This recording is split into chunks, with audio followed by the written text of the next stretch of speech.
Left are filled with a bombastic brand of barnyard politics, where the things that they say they actually believe are true, but are really much more hyperbolic than they are factual.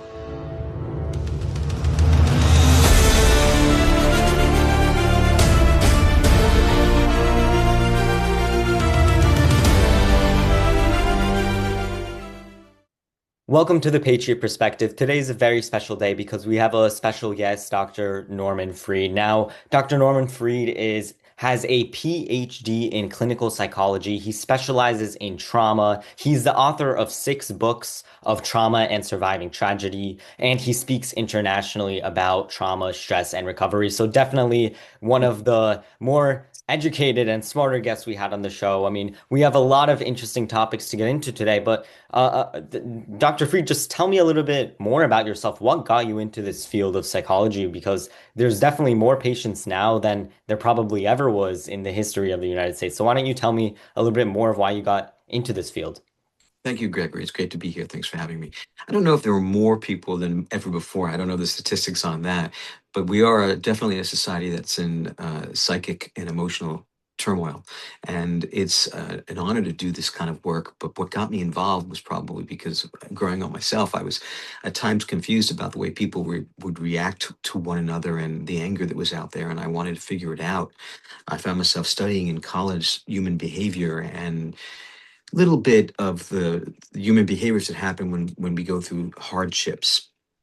And I found myself working in hospitals by the bedsides of children with cancer, and I helped them make sense of what they were going through and even interpret some of their speech and play in an effort to help them say goodbye to their loved ones before they died. And that got me onto a whole different another path on trauma and bereavement and surviving trauma, which is where I am today, 35 years in private practice. I teach at a university and I write books about surviving trauma. Yeah, wow, that's absolutely amazing, really, to hear. And just in general, I mean, you wrote 6 books, which is pretty incredible. So why don't you tell me a little bit more about those 6 books? What do you focus on? I know, obviously, when we get into it a little bit later, you also have worked on and actually released a few documentaries, which is very, very interesting. But why don't you tell me a little bit more about your books? Sure. The very first book I wrote is called The Angel Letters, and what it is letters to children that I work with who are patients of mine. And I wrote these letters after they had died. And that's because when I was working in the children's cancer centers in several New York hospitals, I couldn't come home and tell people how my day was. If they would say, "How was your day?" It was unrelievedly sad. So I would end up writing my feelings down to the patient after they died, assuming and believing that perhaps they were reading it from a place on high. And it was my way of kind of remembering the story, debriefing, and getting through the tragedy myself as someone who worked with these patients, but also in an effort to help others who are going through this in their own private lives to see that there is a way to live after a death. There's so much about what dying can teach us about living. So that's how that started.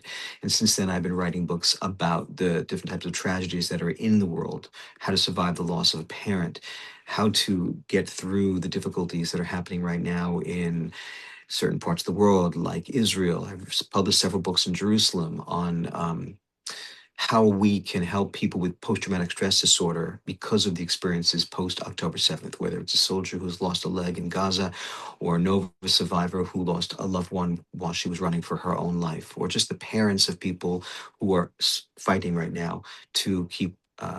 Things safe in Israel. So that's several books that I've written. And my most recent book is actually a book about widowhood and how people who are in the first year of widowhood can really survive that year and go forward with greater hope for a better future.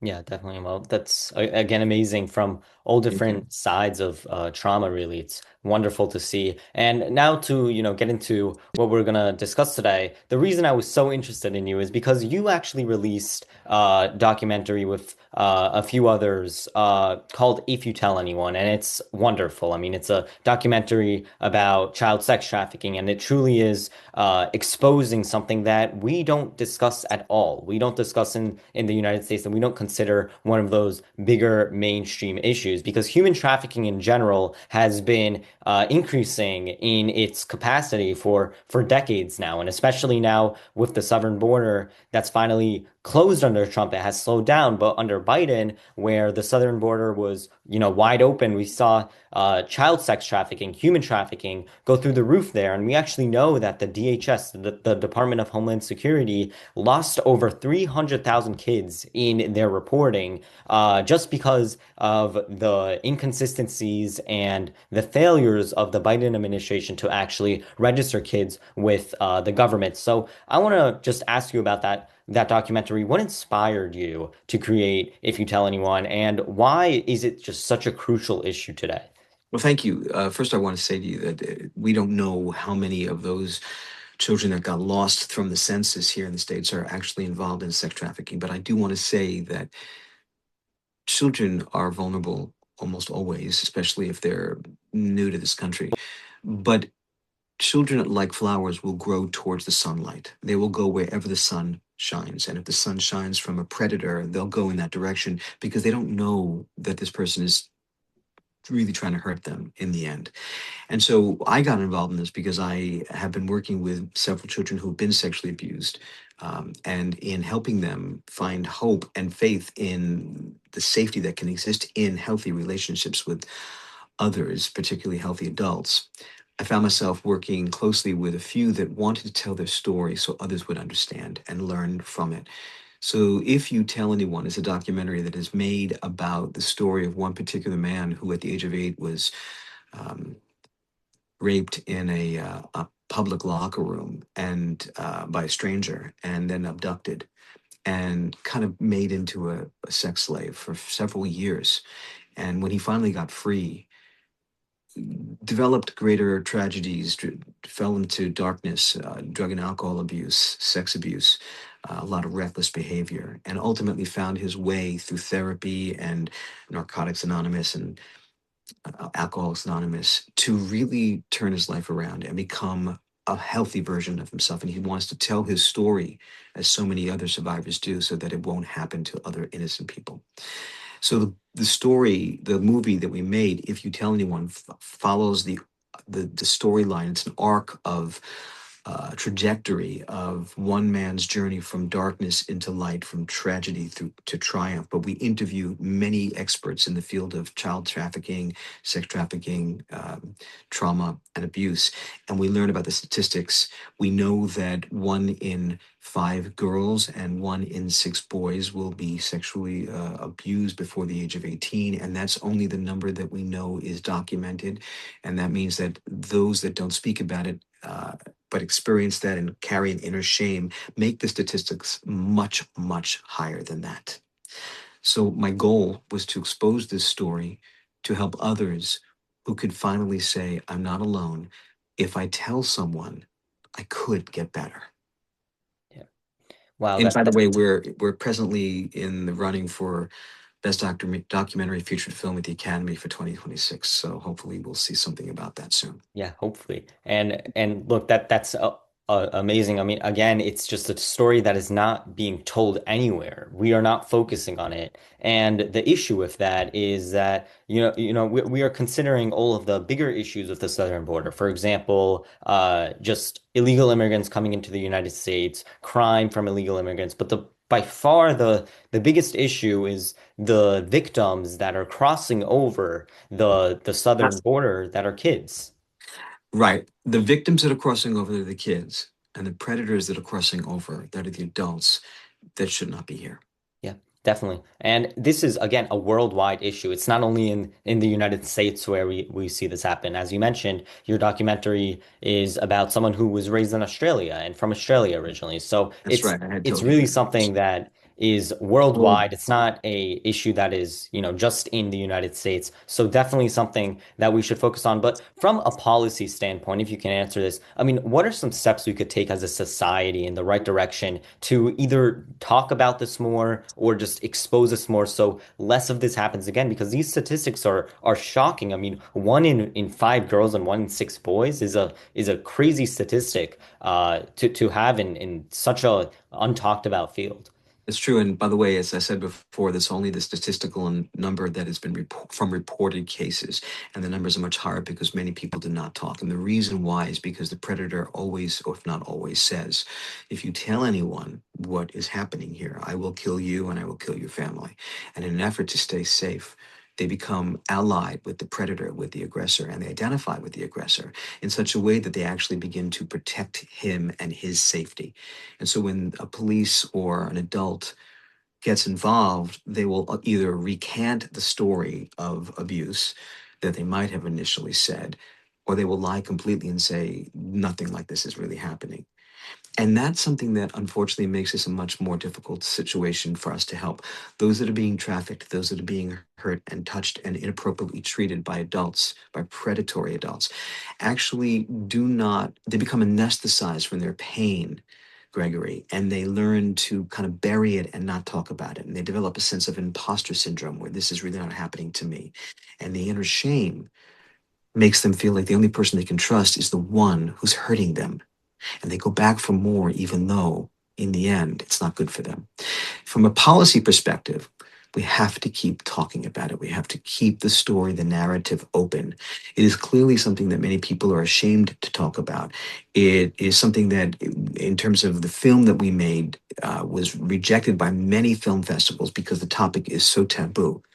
Children being sexually assaulted, and actually on a regular basis, boys as well as girls, not just the Me Too movement, but the Men Too movement. And so we need to keep talking about it. We need to normalize it and let everyone know that it is not a shame to tell the story of what happened to you and that you are not guilty for what happened to you.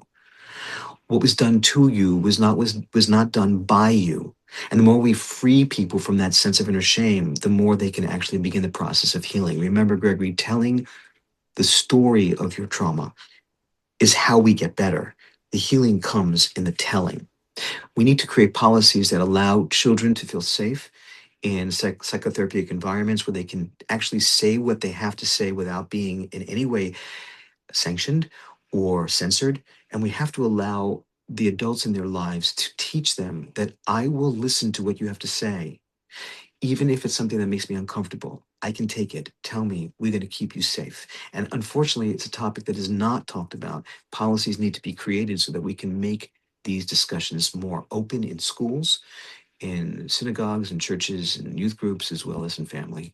Yeah, definitely. And you bring up a wonderful point, and that is that this is not only a women issue. This is not only an issue that happens, with one gender. It's a Men Too movement too. It's not just the Me Too movement. And we saw that the Me Too movement in general has been probably the most biased anti-men movement in history. It has really just shown that, this discussion of sex trafficking, of human trafficking is all politicized and is all, almost gender based. I mean, obviously that is not true. Obviously, the Me Too movement in general has been, just very anti-American, anti-left. And I'm just going to say, because if you look at what the Me Too movement stands for now, it's a political action committee, basically. It's not a actual organization that has any substance to it or that actually makes an impact in the field that it has said it is making an impact to. And an example of this is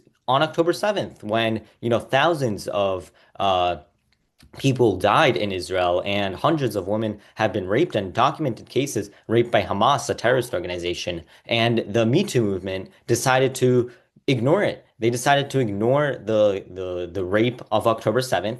They didn't comment on it, and instead, what they actually did were they decided to comment on the situation in Gaza. They decided to comment on the situation in Gaza, where they said that Israeli soldiers, IDF soldiers, raped women, which was a complete lie and was Right, debunked. right. So, just what are your thoughts on that in general, and how this is so politicized by the left? Right. Agreed. Not right. Agreed. What I want to say to you, Gregory, is first and foremost, we have seen now that the hostages are back in Israel. We are seeing and hearing very honest testimonies from many men who were sexually abused by by Hamas male terrorists while they were underground in Gaza for 746 days.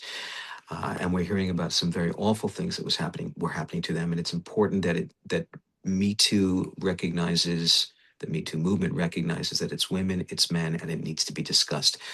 It is not something that we can kind of sweep under the rug and pretend it didn't happen. But I think you're right. If it has to do with Israel, there's a lot of political confusion right there. And it's very important that we understand the concept of group dynamic theory, which is that we do not read reality through the eyes of group logic. We read reality through the individual eyes of moral clarity. But when you get groups of people together, those that are somewhat emotionally or intellectually disenfranchised will begin to believe what it is that their leader is saying. And there's a large proportion of people on the left that are saying that these things did not happen, that it is not true, that the IDF is the one that is guilty, that Hamas wouldn't have done these things. And as a result of this type of polemic, those that don't really understand what's happening join a group of speakers and define their logic and their reality according to who their leading speaker is. And they don't even challenge and look inward and say, that doesn't really make sense to me. They belong to a group of people who say something, so therefore now they belong and are important too. And as a result, there's a tremendous amount of factitious information going around where people are believing anti Semitic and anti Zionistic language. And in my opinion, it's really a very personal and shame driven type of language that says a lot more about the person who's filled with hate than it does about the Jews and the Israelis themselves. Yeah, definitely. And again, to add on to this conversation of just bigotry, because that's what it is. It's bigotry when you comment on one group and you don't comment on another group that is doing the same exact thing or even worse. We have seen, especially now with the Iran protests over and over again, these left-wing influencers who have been so pro-Palestine, so pro-Gaza, have been calling, genocide on Israel, and Roger Waters, Greta Thunberg, and all of these, big influencers that have so much power and such a big political field and table to discuss it on. They have been silent on what has been going on in Iran, where thousands of protesters have been killed. Just now, we have numbers confirmed that over 3,000 protesters have been murdered, and the number is likely much higher. I So believe it is. Yeah. yeah, and we are seeing women being killed, children being killed, all for just protesting in the streets. For So their freedoms, for their sexual freedoms, Cynthia Nixon, and for their freedom to be able to express art, Angelina Jolie, and for their ability to have a free life like men do in their culture, Mark Ruffalo. And so there's a lot out there that is being ignored. and why don't you tell me, like, why do you think they're ignoring this? I mean, they have been such a, big advocate for, again, free Palestine. Why not free Iran? Why are they ignoring this? I don't want to sound cliche, but there is an expression that says no Jews, no news. And there are a lot of people who feel as if it's not about the conspicuous minority of Jewish people who comprise only 0.2% of the world population, then it's not interesting to fight about. And it is the most enduring and most historical and oldest form of hatred and bigotry that there is, anti Semitism. And it goes back to before the times of Jesus Christ. And so, one answer to your question is there's a lot more internalized rage that's cultural and religious that doesn't fit the narrative when it comes to Iran. However, the IRGC is creating much more atrocity than 0.2% of the world's population can ever create.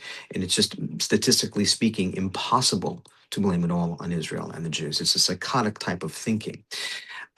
Secondly, there is something known as in psychology reaction formation, which is a Freudian defense mechanism, which is when we express unconscious emotions in a hyperbolic and even exaggerated manner in an effort to maintain a sense of self that really is covering shame, personal guilt, or maybe just self hate.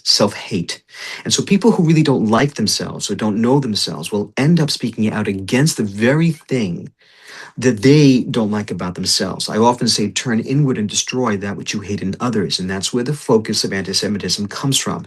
Those that hate Jews, those that blame Jews or Israel or the IDF or the Israeli government or Zionists, are actually not taking a closer look at themselves and saying, this is what I don't like about myself. And so they project it outward. It's a type of projective identification in the guilty party. If I don't say it's my problem and I say it's the Jews' problem, then I'm clean. And right now, we can't blame the Jews on what's happening with the Iranian regime, the Islamic regime. So what we do is we stay silent instead of saying anything at all.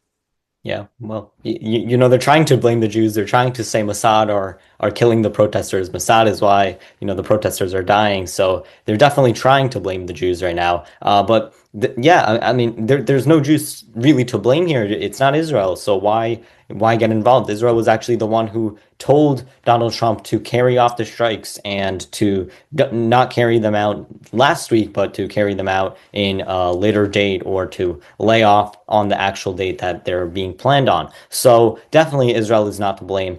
And again, this idea of guilt tripping the other side almost into saying that, okay, I am so holy, I'm so perfect, and it's your problem. You guys are bad. It's not us. It's you. That has been really the left-wing culture, basically not taking accountability, being the oppressed rather than the oppressors, and trying to frame this narrative that the oppressors are someone else or some other group. This has been shown in the Western world as a whole, where we have seen time and time again as the Western world has been painted as the oppressor by these socialist, anti-American leftist thinkers like Mamdani, for example. And in all reality, the oppressed have been them. The oppressed have been the working class people. The oppressed have been the minorities, whoever in this case, other than Jews, because Jews apparently do too good. So time and time again, we have seen that the oppressor versus oppressed ideology, which the left has adopted, has ruined their thinking and has ruined the Western world as a whole. Well, So Gregory, yeah. this has happened.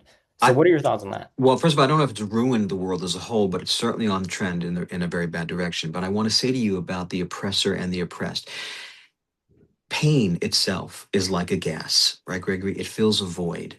So your pain to you, your loss, your oppression to you is as great as the oppression I experience inside of myself. So you have people on the left who are saying we are struggling, we can't afford subways, New York City is too expensive, real estate, etc.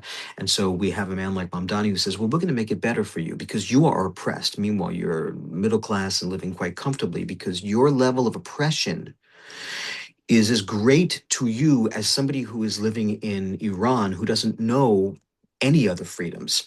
And if we were more aware of what's really happening in the name of oppression in Iran, we would appreciate that what's happening in New York City is really not oppression.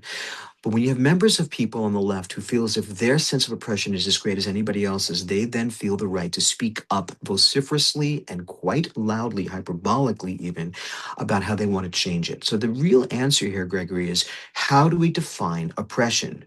If you can't afford to take a public transportation, that's not necessarily being oppressed, but that's what Mamdani is going to capitalize on.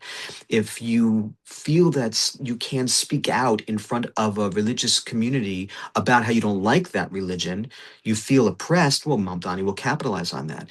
So I think it's very important we decide how we really define what it's like to be living a difficult life, Yeah. because we really do have a lot of humane, wonderful chances in the free world. Yeah, definitely. And look, we again have never had a generation that has been so wealthy, so educated, and so well off in general, but apparently they're making it seem as if they're the least prosperous and Well, I least think privileged generation. I think the problem, Gregory, is that they actually are not making it seem that way. They actually feel that way. Now, please understand that so many people who protest against their fate politically, perhaps in other ideologies, are really they're also speaking about their own personal demons. And that those that protest that loudly are really saying more about their own journey, their own personal struggles, than they are about the struggles of other people. it reminds me of when Shakespeare had Macbeth say, "Will all of Neptune's great oceans wash clean the blood from my hands?" Which is a really beautiful example of how we refuse to look at our own undoing. We want to look at the undoings of others and cleanse ourselves by pointing the finger elsewhere.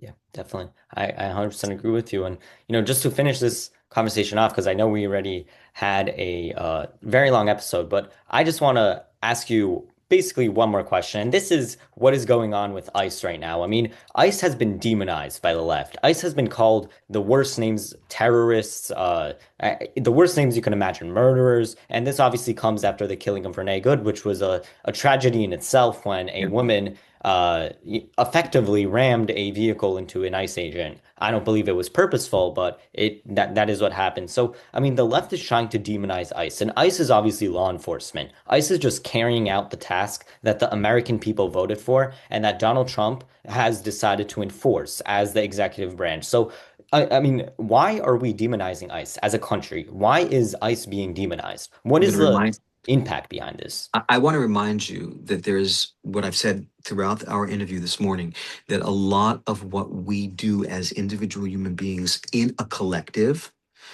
is set by the leader of the collective. So while I have my own individual sense of moral clarity, it could be clouded by some charismatic person who says, no, no, no, this is reality. We define it by group logic, not by individual logic. And that's what's happening with people who are against ICE. The facts are ICE was employed to take away the criminals that are not members of our country and send them back to where they came from. They're not just taking people who are good human beings and saying, get the hell out of here. They're saying there are predators here and we don't want them here. We want them to be prosecuted in another country and keep our borders safe. However, there are those that will say that's not what's happening and that lovely people are being taken by masked men and abducted and removed for innocent behavior. And I don't know how we can change the narrative when we have so many leaders speaking to so many misinformed, misdirected, uneducated individuals who join the fold because they want to belong. And if they belong, they feel safe. So they accept what they're being told without individual scrutiny. That's where we have to make the change. We have to make individual changes on our own appreciation of what is the truth. Yeah, definitely. And this fits into this narrative though of the left manipulating people. That's basically what's happening. I mean, the left is showing one side of things. The left is trying to seem so charismatic, so wonderful with its socialist policies with Mamdani, with its anti-ICE rhetoric, and all of this is really for just political gain. All of this is to get voters. So is this what the left is doing? They just got so good at manipulating people that that's how they're gaining support? Is that what they're doing? Well, I wish I could agree with you 100% on that, but I don't have enough information to be able to wholeheartedly agree, although I hear the leaning in your question. I do believe that there's manipulation on all sides, but I'll tell you that the left are saying that the right are manipulating, and the right will say that the left are manipulating. But the truth is, human behavior is such that because we are filled with human frailty and flaws, and we do not have perfect intelligence because we were born with ego, our egos, which includes anger as well as other forms of identification, get in the way of understanding the facts. And feelings become acted on more than facts. And I can say this to you, Gregory, in line with your podcast. I have found that the left and those protesters on the left respond much more to fact than to feeling than to fact. And it's important that we remember this. We never act on feeling. We only act on fact. And it's important for left-minded people to know the facts better. Yeah, well, thank you so much, Dr. Fried. And t tell the audience where they could find you, where they could follow you. Well, that's great. I have an Instagram account where you can find me at simply Norman Fried, NormanFried. I have about 20,000 followers, and I post daily, particularly about trauma as seen through political eyes.